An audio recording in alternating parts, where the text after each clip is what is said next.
No niin, täällä tänään Aprilia Amigo Tutorials. Tänään mä näytän teille, että miten tämä Aprilia Amigo sitten varastetaan oikein, jos kaverilla on semmonen haluatte rollata. Tämä on siis pelkästään opettelukäyttöön tarkoitettu video. Joo, ristipääruuvi meisseli, tuppi tosiaan isopäinen kyrpä. Niin joo, se on väärä työkalu. No ei se mitään! Ei muuta kuin no niin. Sitten takaisin pystyy. Nyt kun se on silleen semirikki.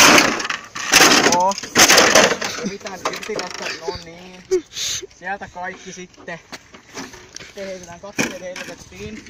Joo, no tässä on vielä tää toinen puolisko, että otetaan sekin sitä, ettei saanti jää vaikka irti, niin joo, nyt näettekin, niin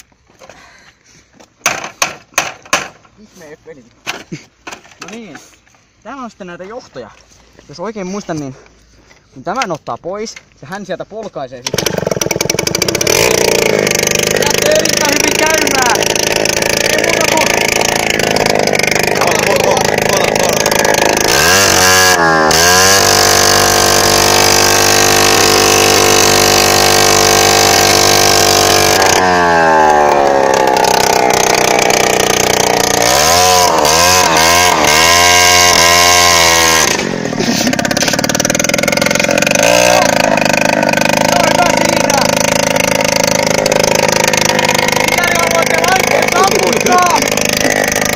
Laittakaa voi johto takas kiinni!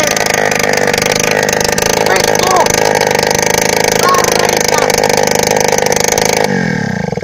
Ja näin! Siis varastatte Aprilia Amigo mopomoottori. Noin. Tulee kyllä. No. Kaikki kattoo.